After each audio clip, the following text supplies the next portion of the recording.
She ran through the rain, her tiny voice trembling as she cried. "They're hurting my mama." Within minutes, a gang of bikers turned their engines toward danger. But what they uncovered that night was far darker than anyone expected. A single act of courage sparks a storm of revenge, brotherhood, and redemption. Who was the man behind it all? And why did the bikers risk everything for a child they never knew? Stay till the end. Because when the truth finally roars out of the darkness, you won't believe who was watching them all along. Police car light. The sun was dipping low behind the hills. Its golden light spilled across the cracked highway. Engines roared as a group of bikers rolled down the road, their jackets glinting with patches and dust. The air smelled of oil, metal, and the promise of rain. Then they saw her.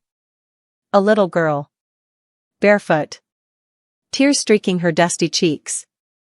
She stumbled into their path, waving her small arms desperately. The roar of the approaching engine grew louder. The leader looked over his shoulder again. One headlight. One rider. Coming fast. He motioned for his group to slow down. They pulled to the side of the empty road, rain dripping from their helmets. The little girl hid her face against his back, trembling. The woman clung to another biker, her eyes wide with fear. The lone motorcycle skidded to a stop a few yards away. Out stepped the same man from the house. His face twisted with rage. A tire iron gleamed in his hand. The leader's instincts prickled. Years on the road had taught him the weight of silence. And this silence, this one, felt wrong. He cut the engine, signaling the others with a small motion of his hand. The growl of the motorcycles died, leaving only the whisper of wind against the empty street. Rainwater dripped from the edges of their jackets. The neon sign above the diner flickered again, red to blue, blue to black. Inside, a figure moved behind the glass. Tall. Still. Watching. The leader narrowed his eyes. "Stay with them," he told one of the bikers, nodding toward the woman and her daughter. Then he stepped forward, pushing open the diner door. A bell rang, a weak, lonely sound. The place smelled of coffee gone cold and old grease. A jukebox hummed softly in the corner, though no song played. The lights buzzed overhead, throwing long shadows across the cracked linoleum floor. Behind the counter stood a man in a leather jacket. Not one of his. The man's face was half hidden beneath a cap, but his smirk was unmistakable. "Evening," the stranger said. "You have had quite the ride tonight." The leader's jaw tightened. He did not respond. He only watched. Her scream pierced through the storm like shattered glass. Every engine seemed to stall in that single, frozen heartbeat. The sound was raw, pure terror, cutting through the chaos that was about to unfold. The leader's head snapped toward her. She had broken free from her mother's arms, running forward through the rain. Her small figure illuminated by the glaring headlights. Her tiny hands waved desperately. "Stop," she cried. "Please stop." The bikers on both sides hesitated. For one fleeting second, the fury, the noise, the fight, all of it, hung suspended. Rain poured down harder, soaking her hair flat against her face. The leader ran forward, grabbing her before she reached the line of rival riders. He pulled her close, shielding her from the downpour, from the eyes burning with hate. She was sobbing so hard she could barely breathe. The night stretched on, quiet and heavy, as the roar of engines faded into the distance. The rain had stopped completely now, leaving the world soaked, steaming, and still. The woman held her daughter close outside the diner, both shivering beneath the faint glow of the neon sign. They watched the tail lights disappear over the horizon until nothing but darkness remained. For a while, neither spoke. The child's eyes fluttered with exhaustion, her head resting against her mother's chest. The woman looked down at her bruised hands, her torn sleeve, her reflection in the diner's glass. She did not recognize the face staring back. Inside, the diner was warm again. The cook, a quiet, older man who had watched everything unfold, handed her a towel and a cup of coffee. His hand shook slightly as he set it down. He had seen fights before.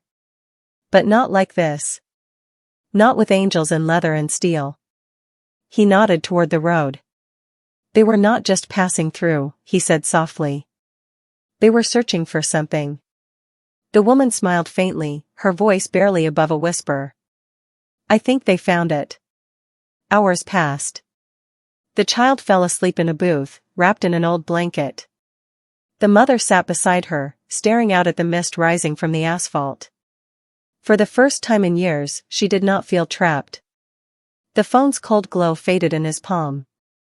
The leader stared into the darkness, the distant trees swaying under the faint touch of wind. Every instinct in him tightened.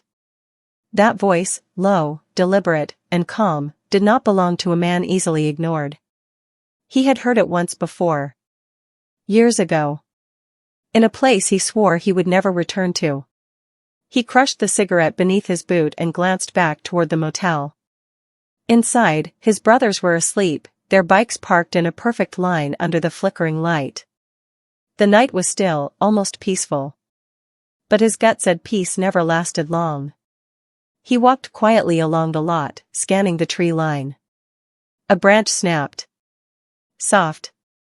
The first rumble of engines reached the motel gates like distant thunder rolling over black hills. The ground began to tremble beneath their boots. Headlights cut through the fog in long, thin spears, blinding for a second before fading back into shadow. The leader stood still, eyes fixed on the horizon. His men spread out quietly beside him, each one knowing this was not a random threat. It was a message. The convoy slowed as it approached. Dozens of riders lined up along the road, silent, disciplined, not reckless like street thugs. These men had ridden together before. They were organized, trained, and dangerous. From the front of the line, one bike rolled forward. A dark machine, heavy and polished, its chrome glistening under the faint moonlight.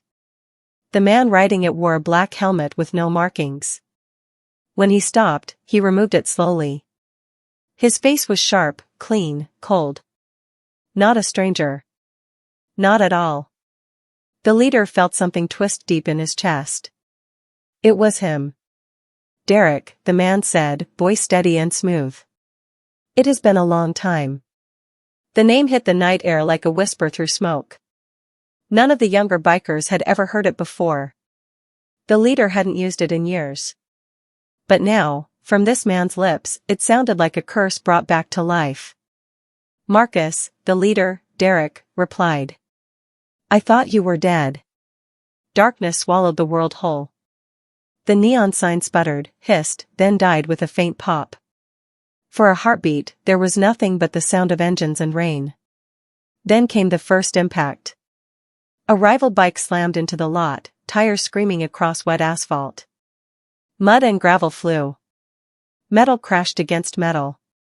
The night erupted in chaos. Derek moved fast, years of instinct guiding every motion. He shoved Lenny aside just as a chain cracked through the air where the boy's head had been. It struck a pillar, sparks flashing. Derek caught the attacker mid-swing, grabbed his jacket, and threw him into a wall hard enough to shake loose the glass from the windows. The others followed suit. The motel lot became a storm of movement. Shadows, fists, steel, the glint of headlights cutting through rain. Lenny ducked low, swung a wrench, and sent another rider sprawling into the mud. Boss, he shouted over the roar. There are too many of them. The rain slowed to a whisper. The storm had burned itself out, leaving the world drenched, broken, and quiet.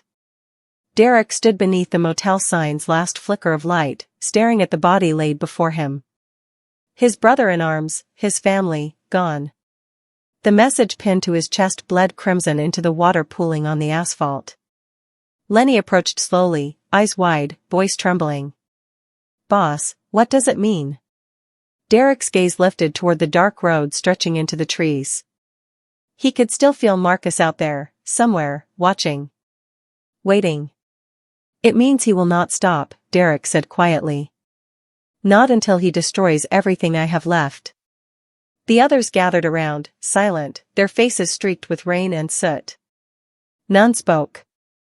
They did not need to. The road had taken many from them before, but never like this. From the diner window, the little girl watched them, her small hands pressed against the glass. Her mother stood behind her, eyes full of fear, and something else. Trust. Derek turned toward them. The child's face, pale, fragile, yet unbroken, was enough to remind him why they had fought in the first place. He walked to the door and knelt so he was eye level with her. "You are safe now," he said softly. "I promise." She blinked up at him, her voice barely a whisper. "Will he come back?" Derek's heart tightened. He glanced over his shoulder at the men waiting for him in the rain. Their engines were silent, but their resolve was not. "Yes," he said honestly. "But when he does, we will be ready." The little girl nodded and slipped her hand into his. It was small, cold, trembling, but it steadied him more than she could ever know. He turned to Lenny. "Get them somewhere safe. Far from here." "What about you?" Lenny asked. Derek looked out at the open highway, black, endless, shimmering with the reflection of a dying storm. The kind of road that never truly ended, only changed direction. "I will finish what I started," he said. "Then I will find peace." The engines came alive one by one, their low hum carrying through the wet air. The crew mounted their bikes, forming up behind him. Derek looked at the diner one last time, the faint silhouette of the mother and daughter framed by the soft yellow glow inside. He nodded once.